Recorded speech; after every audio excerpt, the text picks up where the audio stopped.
So it's come to my attention that in these videos or retrospects, whatever, I speak way too fast than I need to. So I'm gonna be talking slower, not in slow motion, but like to the point where you can actually understand what I'm gonna say. So yeah, enjoy this video. I wonder what video I should make. You've got mail. Oh, what's this? Dear Glitchy, I have got a video idea for you. I want you to make a video on the Fazbear Fanverse Initiative. Or else. Regards, Matt.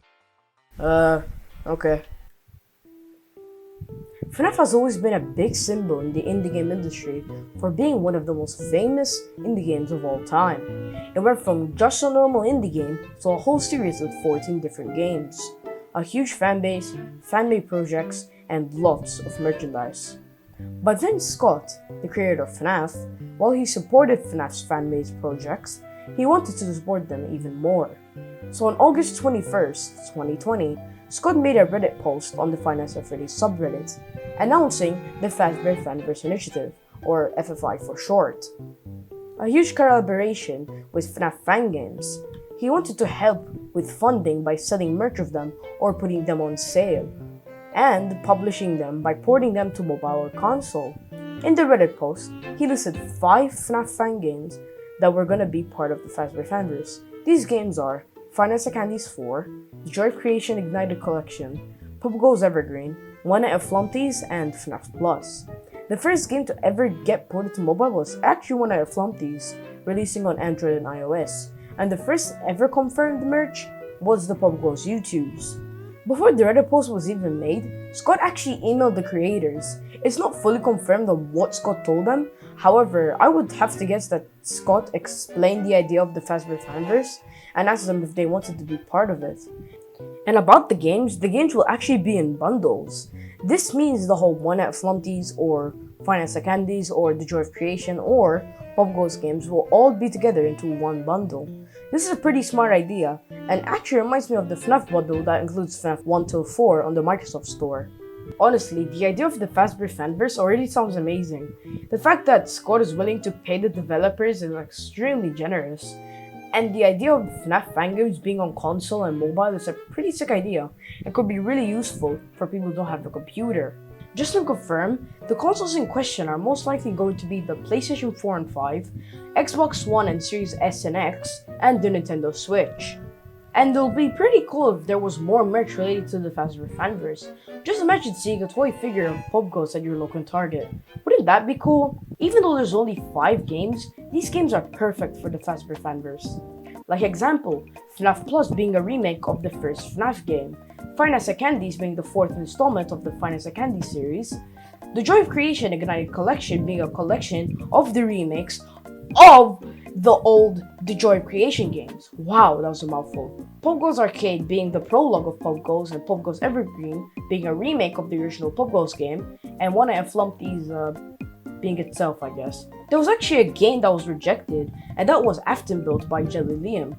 Originally, Final Nights was going to be part of the Fazbear Fanverse Initiative, but Scott wanted Jelly Liam to make something new. So Jelly Liam made Afton built, but Scott rejected it because of it being too unoriginal, I think. All of this sounds great, right?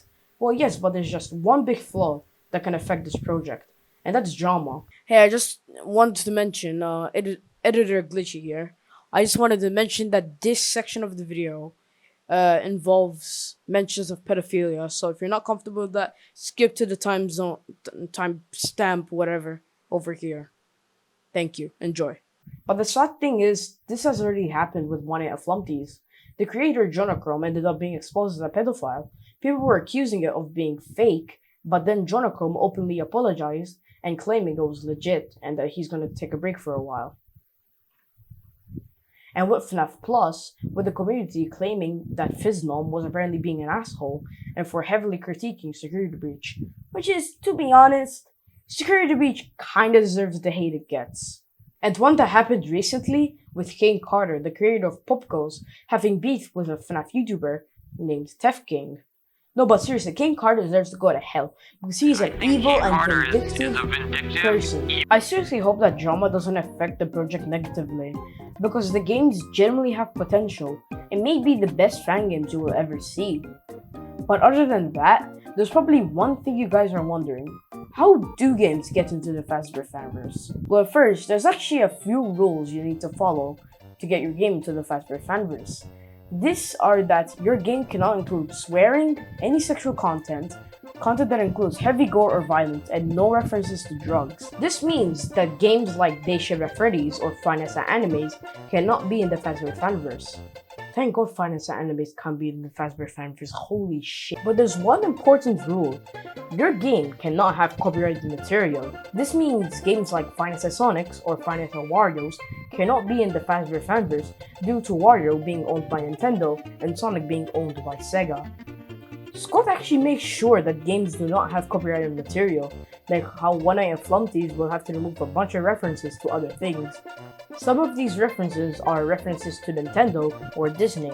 Now you must be thinking, what about FNAF Plus? That game is an exact remake of FNAF 1 and is being sold, therefore it's copyrighted material, right? Well, no. FNAF Plus actually has an interesting story on how it got into the Fazbear Fanverse. It all started when Fiznall made a FNAF fan game named Another FNAF Fan Game OS. But then the game's Game Jolt page got taken down by Scott himself because it was too similar to FNAF 2. It made it seem like it was like FNAF 2 but free. But then Scott offered Fiznall to make something even better, which was FNAF Plus. But aside from that, the question is there gonna be any more FNAF fan games? I think there might be more FNAF fan games that will be added to the Fazbear Fanverse. Games that I think will be added are probably gonna have to be Golden Memory 2 or Fredbear and Friends Left to Rot, since those games are pretty well made. I mean, Scott did state in his Reddit post that if the Fazbear Fanverse went well, he would actually add more fan games, so...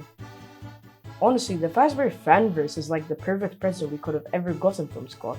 I just don't know how he came up with such a brilliant plan. And it's really cool that Scott really cares about his own community, because most indie game developers don't. Scott probably noticed the amount of fan games are aware of his game, so he got an idea and turned it into this amazing collaboration.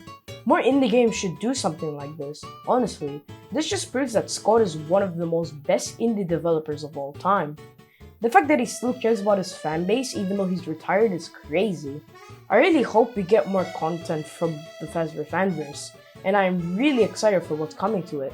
For all we know, Scott will have much more bigger plans for the Fazbear Fanverse. So that's all I had to really say for this video. If you enjoyed the video, consider subscribing, it helps out my channel. If you don't want to, it's alright.